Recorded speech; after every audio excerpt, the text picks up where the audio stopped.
Alright guys, this is Persiflage here, and welcome to the third EHP Podcast. I'm Persiflage, and I'm a co-leader of EHP. I'm Desper, and I'm rank 4 free-to-play skiller. I'm Derek. I was currently the rank 4 free-to-play skiller. Hashtag fuck Desper 2016. I'm Zack, also known as Redefinition, and shout out to Poseng for being 12. Nice. Alright, so let's start off with some personal introductions. How old are you? What's your real-life situation? So do you go to school? Do you work? And then in-game, what skill are you currently training, and what are your goals for that skill? My name is Paco.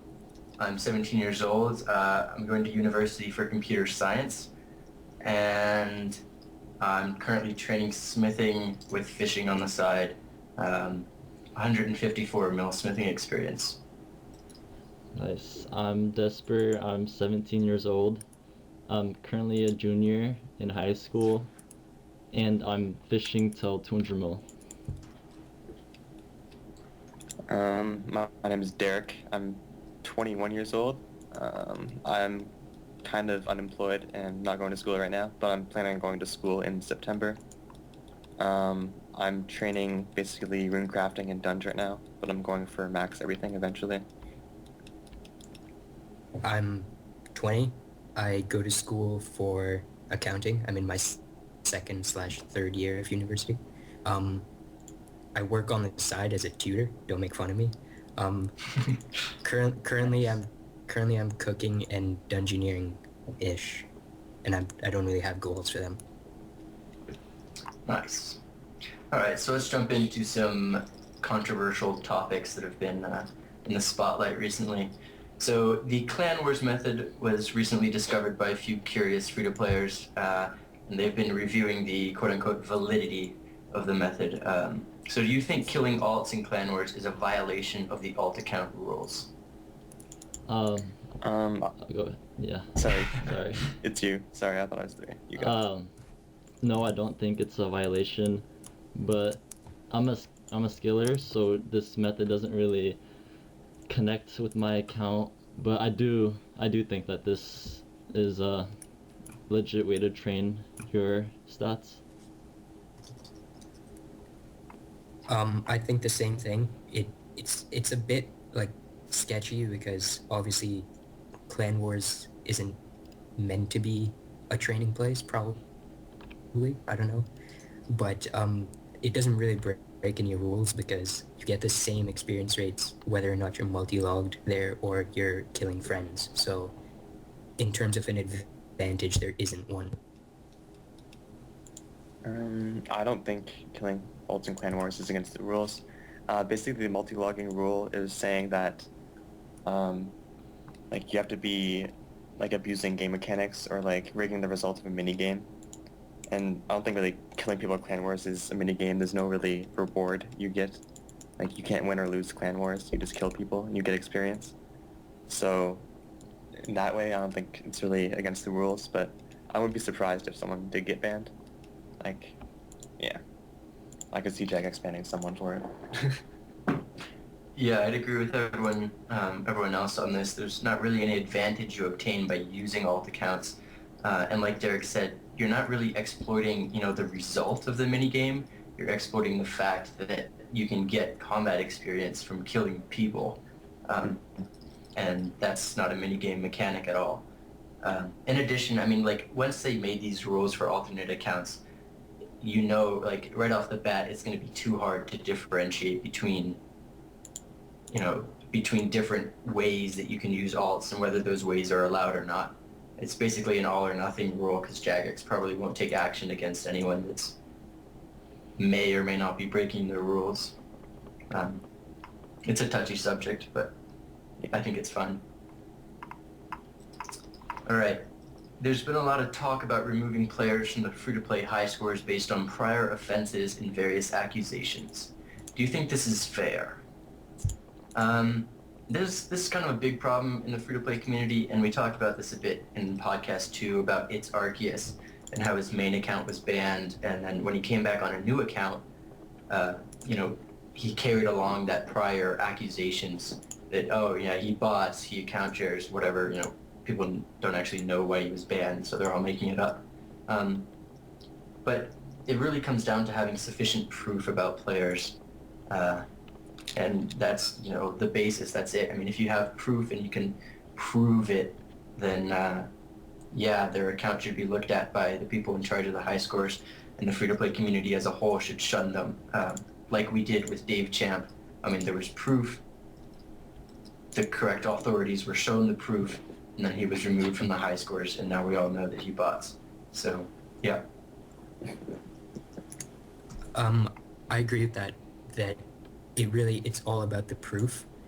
I know that some people enjoy, especially with the higher ranks, they enjoy like making up stories or trying to find things wrong with what they're doing.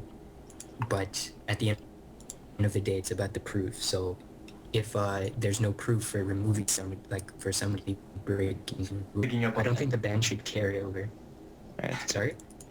Can you say that again? I don't think the ban should carry over because, I mean, there's no proof that he's done anything on the new account, like that's against the rules. Right. Yeah, so if you make a new account, even if you're a cheater, or if you're like suspected of a cheater, then you should not be viewed as a cheater because you made a new account and you're training legitly. You shouldn't be like off the high scores or anything. Yeah. Yeah, I agree with all what you said, but yeah, I think it should be like for free to play, like you should be innocent until proven guilty. Like unless you have proof, like everyone else said, you shouldn't really have any problem with your account. Like I know some people get like false banned, and then they're removed from the high scores, but then they get unbanned from RuneScape, but they're still not on the high scores. But obviously, like if they got unbanned, it's a false accusation. They should get re-added to the high scores. Right, you gotta have some sort of trust in Jagex to do the right thing. Yeah, exactly. And if someone like bought it on their previous account and they got banned for that and they made a new one, I think they should be allowed to do whatever they want on that account as long as they don't break any rules. I think they should be given like a second chance, at least, yeah, on the high scores. Yeah. All right, now we can sort of take this and put it into a more specific case. So recently, Sarah1610 was removed from the free-to-play high scores and banned from TFS on the accusation that she was account sharing with Fazal1111. They provided a few quote-unquote facts as proof as to their decision and backing up their statements. So, what are your general opinions on this whole situation? I came into it obviously wanting the truth, as I do in all these cases. I try not to be biased towards either side, like, oh, Sarah's my friend, so obviously I'm going to try to dispute these claims as I can. But when I read that thread on the TFS forums and saw their quote-unquote proof, it was just like, this is not acceptable. This is not sufficient enough to be considered, a reason to remove someone from a clan and from the high scores. Mm-hmm. So, and like we did, Marco and Redef and I, we all looked at the claims and we basically disproved them one by one. And you can read all about it, probably, maybe not. I think it's locked. Just kidding. You can't read it. But still, we went over it and we disproved all these claims made against Sarah. And that's that. If there's no proof, then there should be no action taken against her. Yeah, I definitely agree with that. I was kind of like, I don't know, it was really like weird reading it because they made such a big decision banning her, and then they like IP banned her forum account, and I was like reading it and thinking, am I missing something? Because there isn't enough evidence at all. And I've basically been talking to both sides in game, like Sarah and staff members, and honestly, like, they don't really have a case against her. So now I'm hoping that what they're going to do is they're going to reverse their decision. And I mean, Sarah has a lot of support. So far, the only people defending the decision are really the staff, and obviously they defend their own decision. But I don't know, it's just, I feel like, again, like it's all about the proof, and the things that they showed, nothing that Sarah did was actually against the rules. Like, some of their proof was that she, like, skills with, like, private off and stuff, so I don't know. It's just like, dude, even I do that, and I look at experience, like, once a week, so, like, seriously, like, that's so dumb, but yeah. If you're making gains, people are gonna hate. Like, I don't know much about this situation, but it's pretty messed up, and it goes along with the question before this, and how people jump straight to conclusions. And yeah, it's just sad. Yeah, I don't know much about it, but from what I can tell, it's basically, to me, it just seems like they're really corrupt. They're basically, like, making up evidence and trying to get, like, just trying to make up anything they can to get Sarah banned just because they don't like her or they're jealous of her, that she's getting so much experience and, like, ruining their competitions. Well, Yeah, effectively, like, yeah. She hasn't lost a single one she's actually tried in. exactly. Yeah, it's crazy. Like, the same thing happened in my old clan during our fishing competition. Desper was getting, like, the most gains, and people were thinking he was botting. Like, I don't know, people just do that, and it's really unfair, and I don't know. Yeah, but you touched on an interesting point there that really bugs me. It's like, after the fact now, the TFS staff is trying to search for more evidence to back their claim. Yeah.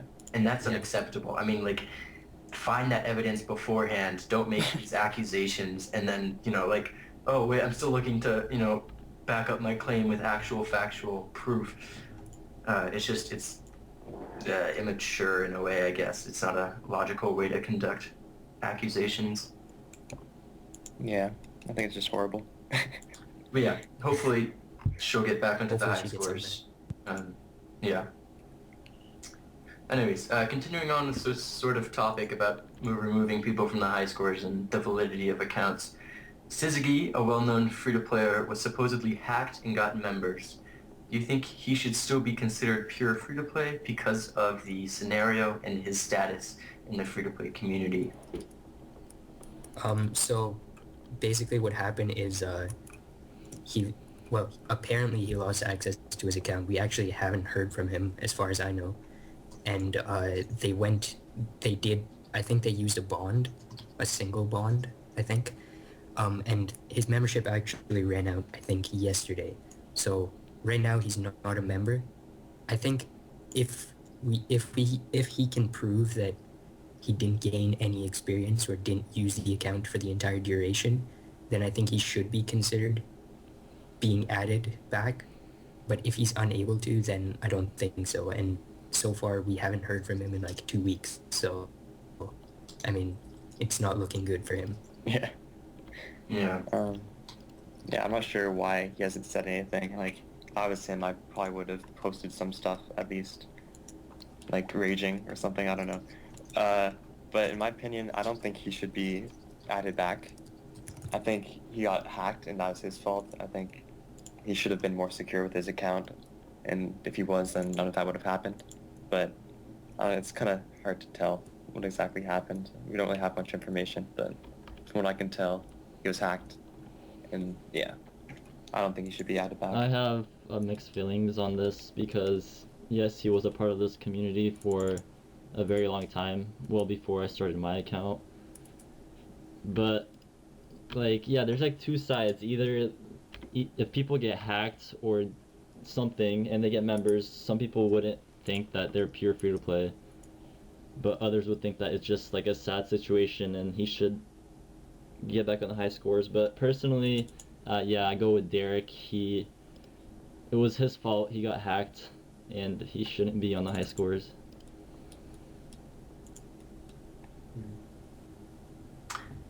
Yeah, as Marco would say if he was here, it's all about his status in the free-to-play community. If some random dude, who was relatively, average account, like 70 stats or whatever, and he was hacked and he got members, then no one would care about that, right? You know, like that's an easy decision. He got members, you know, he's not pure free to play. Boom, he's gone. But because, you know, Syzygy has been such a central figure in the community for a long time, this makes it a bit more difficult, especially considering the fact that he has offered no explanation whatsoever as to the circumstances. So I'd agree with Derek. Unless there's something he can explain or Jagex can officially remove, you know, loyalty points and any other bonuses that he may have gained by going into pay-to-play, then he should be removed from the high scores. It's unfortunate, but learn to protect your accounts. I mean, Yeah. there's Authenticator for a reason, and then two-step your email, etc., etc. So yeah. Mm-hmm. Like Rita mentioned, I think like maybe he'll come back and log in when his membership runs out. Maybe he's waiting until that's over to log back in, but I don't know. Yeah, could be. And that's what I would do. I mean, like, if I was in that situation, I wouldn't log in.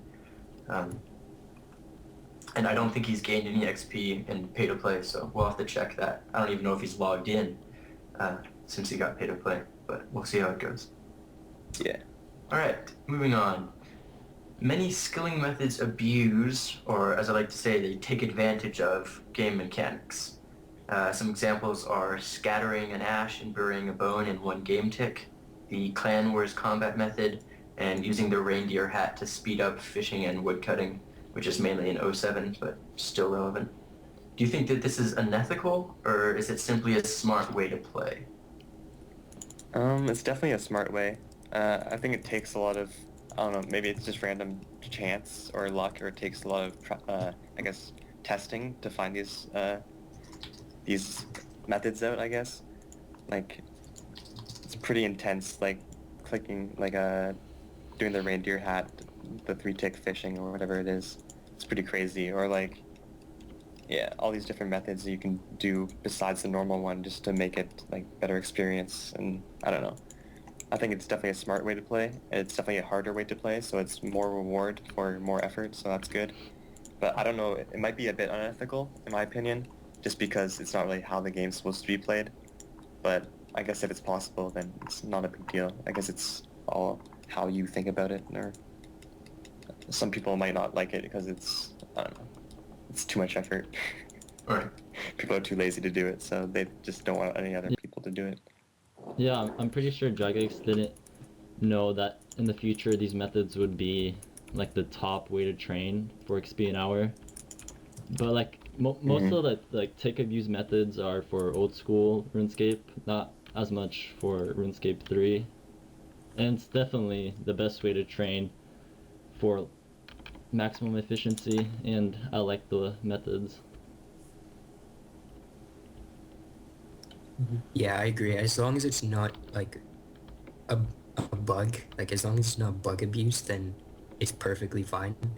And I mean, like, it's I don't know why people would like dislike that people use the reindeer hat and stuff, because I mean it's a pretty smart way to play, and it's definitely more risk, well, like more effort, more reward. So Right. I think that's definitely good for the game that there are alternatives, and high intensity skilling methods are always welcome. Yeah, in my mind, I view it as like any other game where you try to find different strategies, right? So like in an FPS game, you know, there might be a different route you take to get to the enemy base or something, or some new rocket jumping straight path or whatever. And I think it's good and impressive to see people who have found these things, like Ginge Bino finding the reindeer hat and be able to manipulate the weight ticks on certain things. I think that's impressive, and you know, someone actually spent the time going around with items that like you'd never use ever. You know, like the reindeer hat's purely cosmetic, and suddenly it's found a use to increase skilling methods by 20% or 30%. So I don't think it's bad at all. I think it's actually a really smart way to play, and yeah. It's kind Yeah, of cool. I think someone mentioned to me, or one of you guys mentioned that you can like bring a tinderbox when mining to like skip a walk tick. Oh yeah, Yeah. Aubrey made a video about that. Yeah, that's pretty On crazy. old school. Yeah, Yeah. obviously on old school. The only tick ones on RS3 I think are fire making and cooking, right? Yeah, basically. Yeah, probably. I've been trying to do some like things with runecrafting and woodcutting, but I can't find anything out. Yeah. I guess for fishing you have the fish one drop one thing where you save a tick per fishing chance. Do you? I'm pretty sure you do. That's really the basis behind the whole reindeer hat as well. Yeah, where, you just like your first like attempt is one tick less. I'm pretty sure. Don't Yeah, but quote you have to combine it with a different action that has the same or no less. oh, that doesn't less. stop your action, whatever. Like I don't Oh, know. okay. Yeah. Because like woodcutting has a, geez, I don't even know now. Like, when you start working it- phase or something. Yeah, and when you start fishing working has a it- 4. Yeah. Anyways, I don't know it as well as I should because I don't play old school, but Yeah, true. I think they've patched most of them. But like Derek said, cooking, 3-tick cooking, cremating, 2-kick, yeah, all that stuff. Anyways, it's cool and it's fun to play around with. All right. Do you feel that bots that bring highly demanded items into the game, like nature runes and dragon bones, are necessarily bad for the game or the economy? For the economy, it's definitely good from like a very like mathematical standpoint, I guess, because it brings a lot of items into the game that are used very fast. For example, dragon bones are used very fast by people training prayer, obviously. So I feel like bots definitely are the only way for the supply to really match the demand for them. But for the game, for the integrity of the game, it's really bad because obviously somebody who really wants to play legitimately will end up making less money at dragons than a bot or whatever. So it's like I think the integrity of the game is much more important than the economies. So it's good for one and bad for the other, but the game itself is more important. Mm-hmm. Yeah, I'm on the same boat kind of. There's kind of two sides to it. Like I think in some ways it's good for the game, just because people can do, like if people wanted to bury all their big bones right away to 9/9 prayer, they can instead of having to go into dragons and kill it themselves or relying on other people to do it. So in that way they have bots to supply them enough supplies they need, but obviously it's bad because people who actually want to do that thing or kill dragons, let's say, they can't because there's bots doing it and their experience is ruined, but for other people the experience is better. So there's two sides, and for the economy, I think the economy, either way, I think it'll eventually like equal out. I think like if some prices on things go up, then people will start doing that to make money. Then when they go down, they'll buy a lot of them and so on. So I think, yeah, all in all, I think just bots are bad usually for the most part. Yeah, they're positive and negative aspects of bots, but they do benefit them jagex because they have membership on them, and I guess in sort of that way it benefits jagex. But the integrity of the game, as everyone has been saying, is pretty much more important to everyone as a whole, and it's just better without them. Mm-hmm. Yeah. Like Derek said, there's always going to be sort of a combination or a trade-off between people who are doing these methods like killing dragons for big bones and then bots who are doing them to bring them into the game. And so like if jagex bans a whole bunch of bots, you're going to see a bunch of players going to green dragons or whatever, because then suddenly that becomes a really good money-making method. But in general, I think from an economy standpoint, I'd like it with bots a lot better. Like Redef said, I mean, you're going to have a trade-off there for, I don't know, what's better for the game and what's better for me as a player who wants a lot of XP. But like I prefer to buy it from bots or buy big bones from bots or whatever than go and do them myself. So in a way, they're good. They're good and bad. So it's a tough question, but I don't think it's necessarily bad. And I should mention, like, Mod Weath in '07, that guy, like, single-handedly changed the entire market of dragon boats in, like, one workday. What do you do? Because he banned so many bots, so many dragon bots. That was insane. Like, respect to that guy. We need something like that on RS3. That's crazy. Yeah. Anyways, moving forward. Does skilling represent skill, or do you consider it to be a purely time-based activity? What about PKing or PVMing and people who play mini games competitively? So skilling is basically like a time thing and how efficient you are. But something that I wanted to say is doing an efficient method till 200 mil and achieving 200 mil in a free-to-play skill is something that I really like to see. And about PKing, PVMing, and mini games, I think they add great content to the game, but I personally don't do any outside activities instead of skilling. So yeah.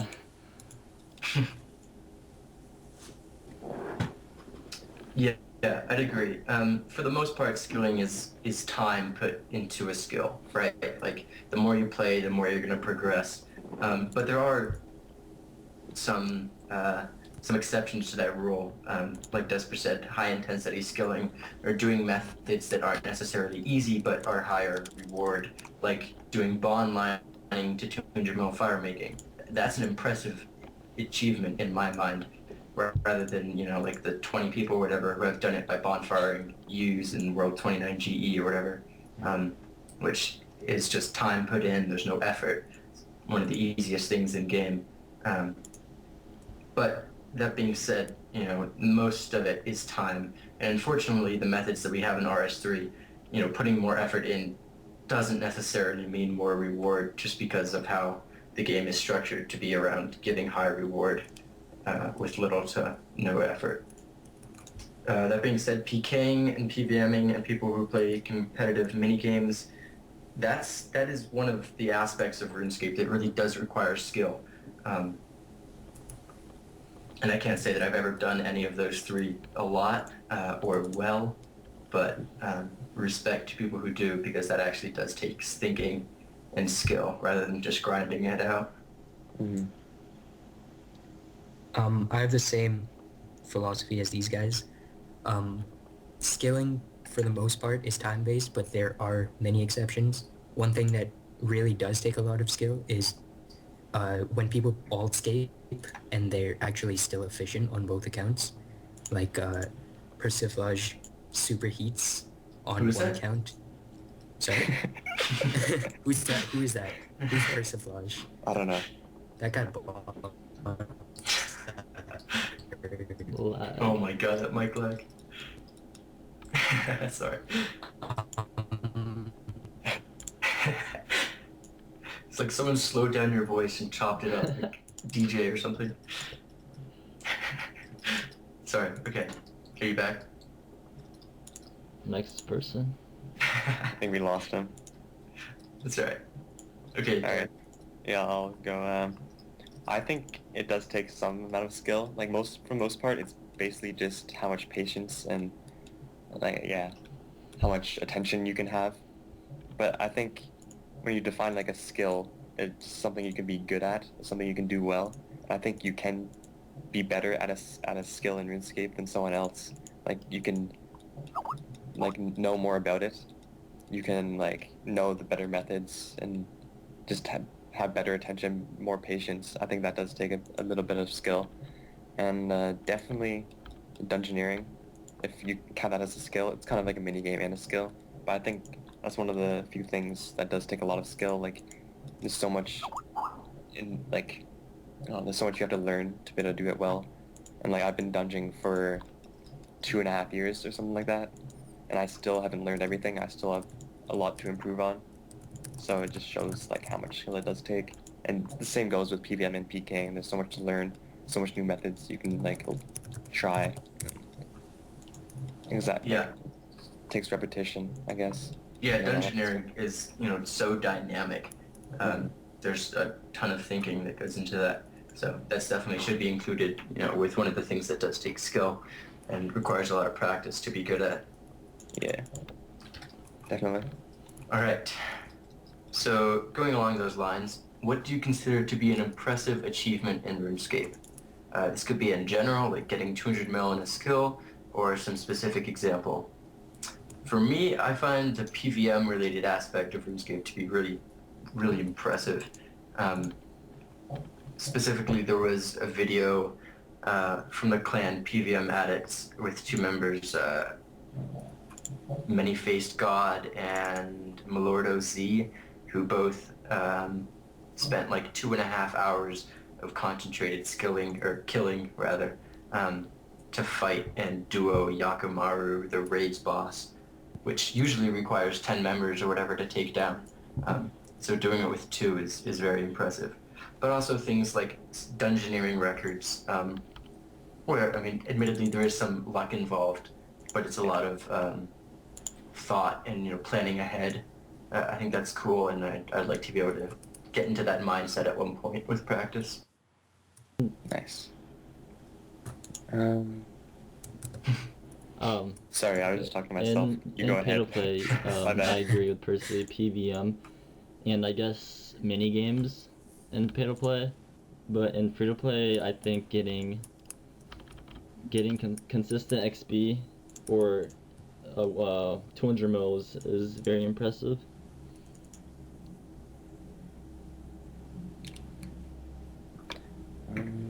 For me, I guess it depends. I guess it's different things that impress me, I guess. What was I going to say?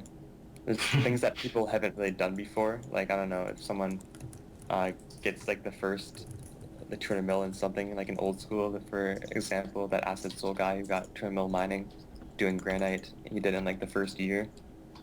Yeah, that was crazy. It was like averaging like, I think it was like at least 10 hours a day, which is pretty crazy. Especially in mining, which you have to pay so much attention to. Right.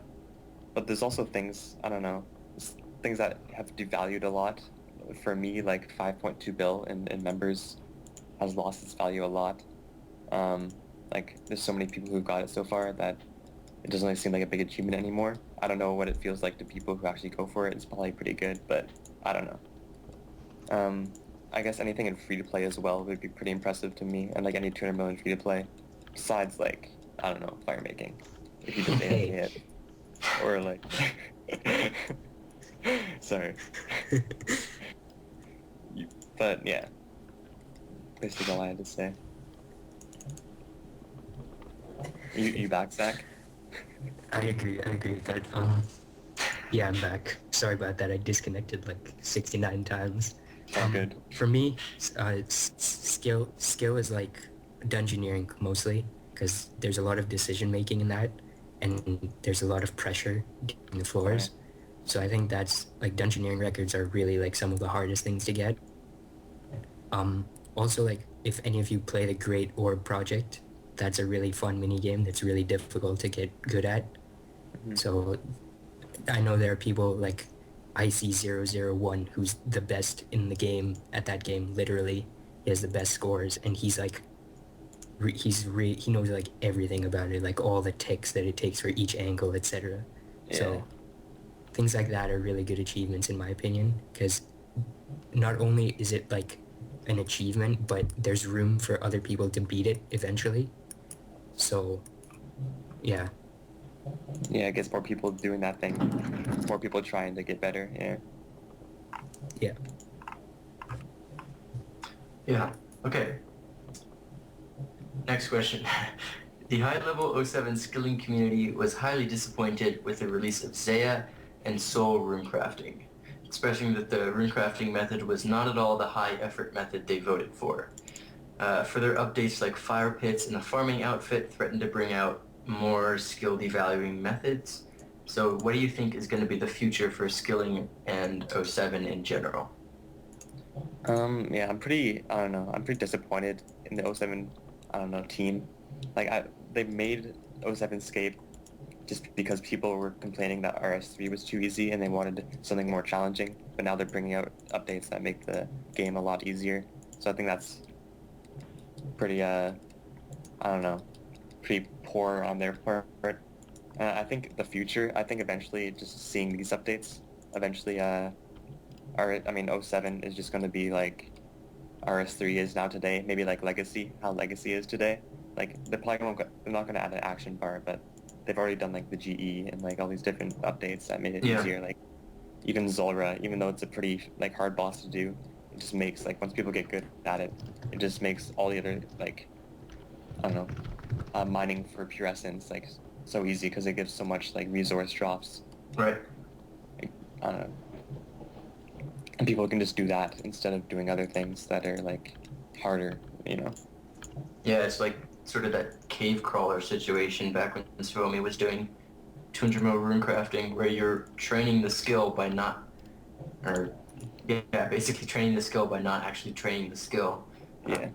And so it's sort of the similar, like you're gathering pure essence without gathering pure essence. Exactly. But yeah. About the first part of the question with the RC method, I think it was, I think I got updated so it's less AFK or something. Yeah, I forgot to mention that. They nerfed it like 2 weeks after release, I think. Oh, that's good. But the future of 07, I think there's going to be a lot more methods and bosses and all that's going to be like devaluing skills throughout the whole game. And I hope that when the mining and smithing rework comes out in free-to-play, I hope it doesn't devalue the game like it did for 07, Right. the first 2 weeks of Zeah.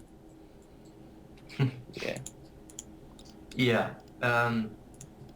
It's sort of a catch-22 in that 07 has to release updates to keep players interested and keep new players joining.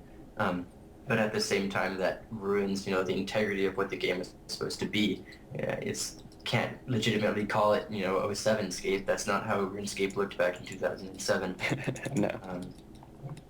So there's been changes, and of course there's going to be further changes that quote-unquote ruin skills, like fire pits, sound basically like bonfires. And so there you have fire making, which used to be a click-intensive skill. It required, some amount of thought at least and practice to be good at. That would probably be devalued. So yeah. Zack left the call. Brilliant. For some reason, it said the call ended in the Skype chat for some reason. That's weird. Okay. Anyways, We'll continue and cut if we need to get Zack back in here. So the next question: how often do you think Jagex should release updates to the game? Specifically updates that will affect efficient training methods or major content? Personally, I think that I don't know exactly how much time it takes to release methods and test them, but I hope that future content is thoroughly tested and all of that, so that there's no bugs or anything that's negative about it. Yeah, this was a major problem with Zeah. Like, they said in the dev blog, like, oh, high effort, maximum efficient XP per hour of 45k XP per hour or something. And then, like, first day, people were getting 55. It's like, there's no testing, it seems. And although that's not a big deal in RS3, I feel like it's kind of scary, especially for, like Desper said, the mining rework that's coming up. They could just take a few players and like, hey, here's, content that we're hoping to bring out. Can you test this to see if it's, a decent bit of content that isn't super overpowered or anything like that? But specifically changes to major skilling methods, I don't think it should be, a single skill should not have the training method be changed more than twice a year or even once a year. So we'll see how it comes out. yeah. Well, obviously Jagex has to keep people, I don't know, enjoyed or excited in the game or have something to look forward to.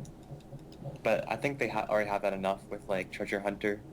They have so many like promotions and stuff like that, and they do have small updates every now and then. I think that's good, but I think huge updates, like new skills or like new good training methods, they should be tested a lot just to make sure there's no bugs or that no one can abuse it.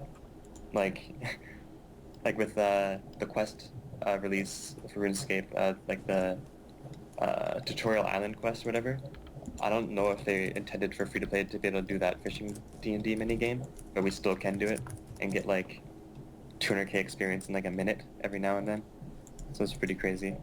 But I think they should at least be like, yeah, once or twice a year at least, just so they have enough time to test it, test all the updates. Yeah. And it seems like that's sort of a common theme. Like, Jagex does not think about free-to-play in a lot of these things. Like, free-to-play being able to use bonus XP during double XP weekend, I highly doubt that was intended. It was just a side effect of when they decided to allow bonus XP to stack with double XP, therefore allowing like a 3x XP modifier. Then they forgot to change it for free-to-play, and they just never fixed it. All right. Sorry about that. It's all right. Moving forward, still talking about updates. I think Zach is back with us again. Hey, Hey, I've arrived. I missed you, dude. Welcome back. All right. Would you like Jagex to pass down old and unused pay-to-play content into the free-to-play game? A recent example of this was the Goblin raids, which still aren't terribly popular in free-to-play, but still it's content that some people do, and if you get really lucky, you grab a good raider chain or something, that's 40 mil, so that's pretty nice. I personally love this. I think it's good because there's constantly content in pay-to-play that's being outdated, and Zach DC'd again. Wow. Oh my god.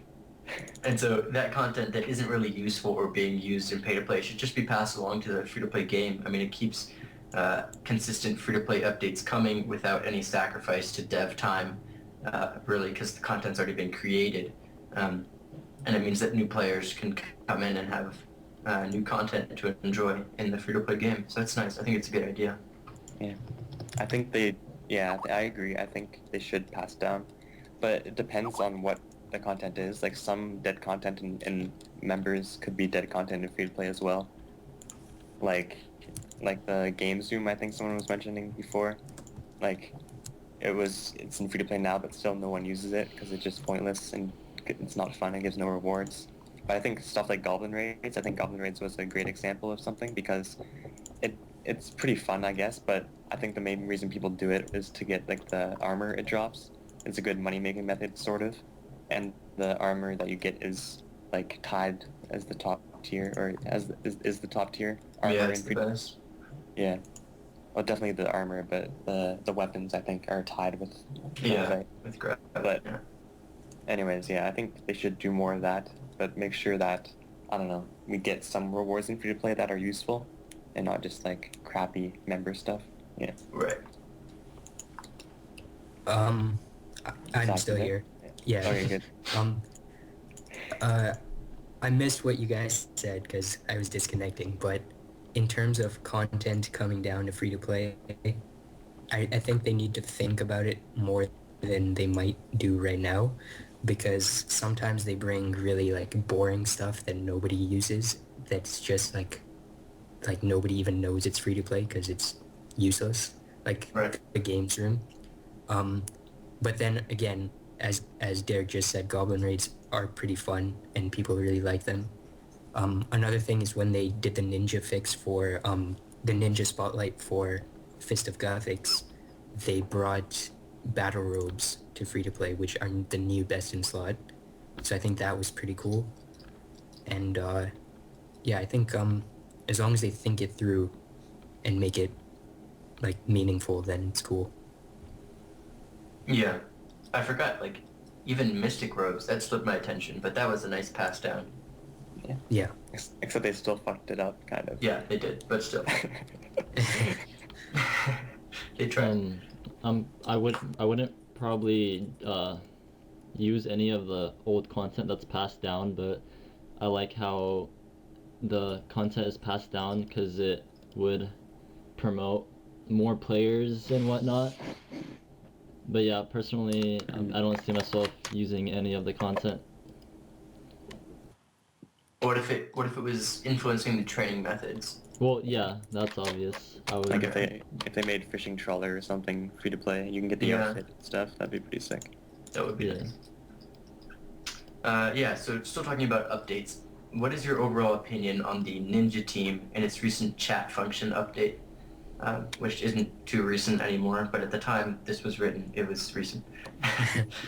What are some Ninja updates you'd like to see in the future? The chat update was kind of cool. It wasn't revolutionary, but it was cool. You can sort your friends lists and stuff, and you can sort like friends chats by rank, etc. So I think that was good for people who want to do that. I probably won't use it at all. But the Ninja team in general is really cool in my opinion. I think they do a lot of really strong updates that are welcome to the community, and I'd like to see more updates that are fixing dead content.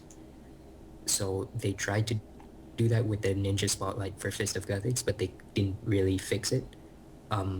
It's still kind of buggy, and like defense is still overpowered there, and the stats aren't reduced properly, etc. So I'd like to see them fix that and maybe fix other dead content.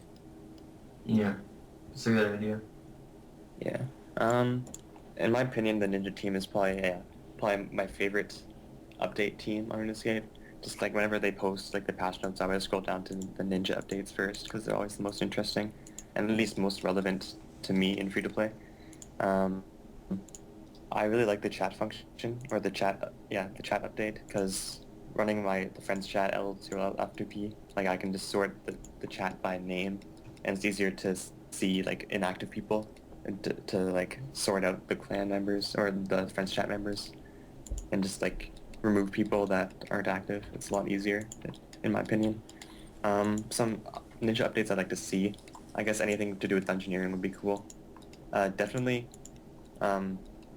right now you can't really leave a dungeoneering while you're in combat, and it takes forever to leave a dungeon. It always just says that you cannot leave while in combat. I don't know why. Maybe that's how people smuggled items. Maybe I don't even know. But I think they should remove that completely and just make you able to leave the dungeon whenever. That's one of them. Yeah. Yeah, I'd agree. Ninja team is pretty amazing. They've made some of the best updates of the past year or 2 years or so.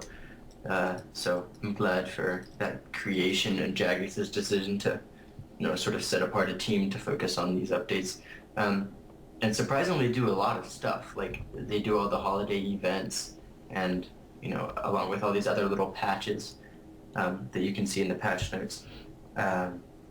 So the chat function update is nice. I don't use it terribly often, but it's still good functionality that should have existed when the chat system first came out. So I'm glad that they're bringing that out now, and it's helpful for people like Nose, who runs Friends Chat or has a ton of people on their friends list. And updates I'd like to see, definitely broadcasts for free-to-play. I think it was recently added in because I remember at Sarah's 2 bill party, there was a server broadcast that said she had gotten 2 billion XP. So that's nice, but definitely worldwide broadcasts, like someone getting 200 mil in a skill or getting 120 dungeoneering or getting world broadcast for 120s in skills and XP milestones, etc., etc. I think I don't know why that was excluded from free-to-play, and it's intentional too. It's not like it was just something that slipped their mind, because if you have a pay-to-play account that comes into free-to-play and like they max, there's no message. There's no message saying, this player has achieved 99 in all skills or whatever. Yeah. So that's just unnecessary and should be removed. Yeah, I really like the Ninja team, and I'm glad I don't know when they joined, but I'm glad they joined the team, RuneScape team. I guess the chat function is neat, but one thing I would like them to add is like skill locks to certain skills, which would obviously benefit skillers and peers and whatnot. I think that will be a very cool update. And in the future, uh, well, yeah, that's basically what I want in the future, but I just really like how they add quality of life updates, just like small tweaks and stuff. Yeah. All right, so Derek has to go for a bit, so thanks for joining us on the podcast. We'll continue with dungeoneering talk so that Zach can have some fun. So dungeoneering can be considered one of the only dynamic skills in RuneScape. Do you enjoy this variability, or do you think this is sort of annoying? And how do you feel about new skills implementing this sort of technique of being different and varying from day to day? Me personally, I think dungeoneering is a great idea, even though people criticize it for being a minigame. It's really smart, and it's a good way that skills should be formatted. And it's pretty similar to Slayer, right, where you have to, you don't train the skill the same way the entire way. I mean, there's a style to it, and there's a format, but there's different things, and there's various tactics that you have to use.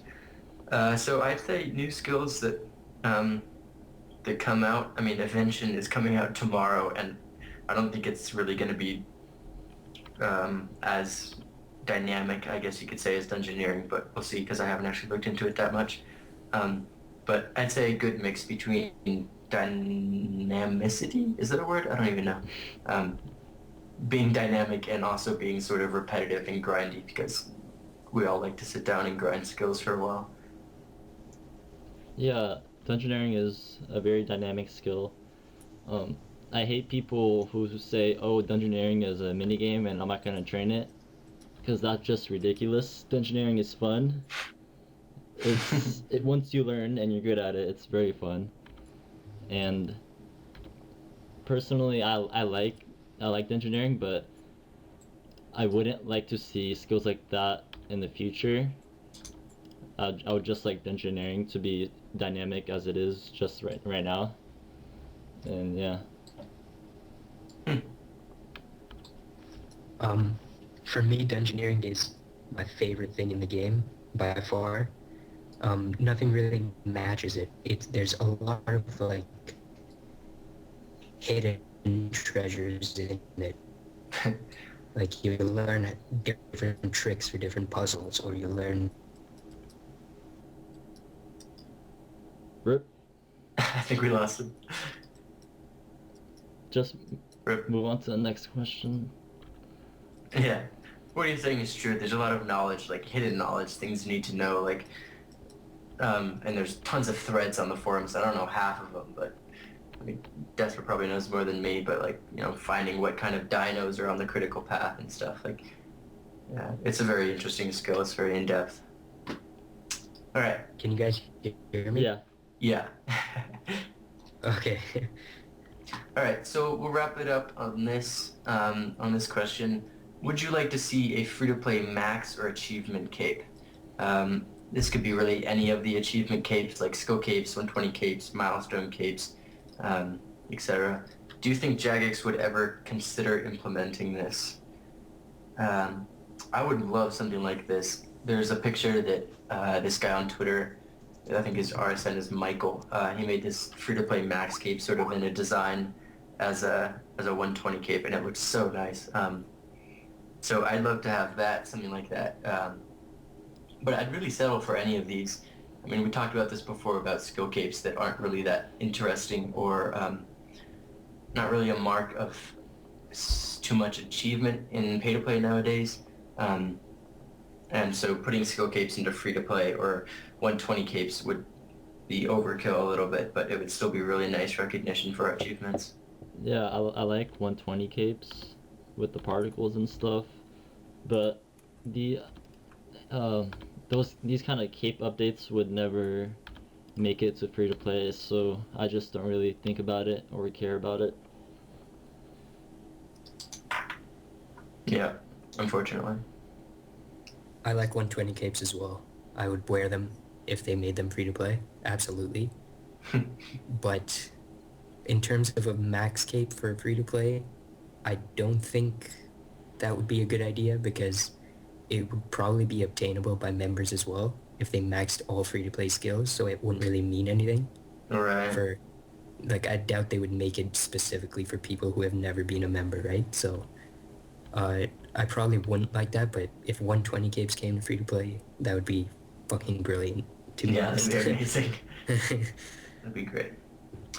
All right. So closing remarks. Whatever you want to say, whatever's on your mind. I'll start. Competition in RuneScape is merely a competition between players to see how long they can play without getting bored. Keep making those gains.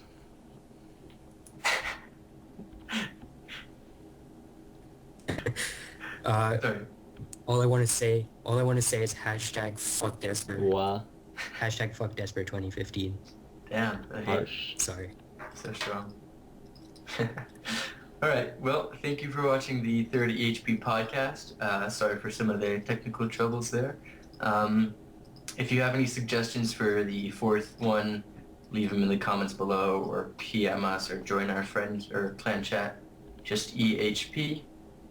Guests are always allowed and welcome. Yeah, otherwise, thank you for watching.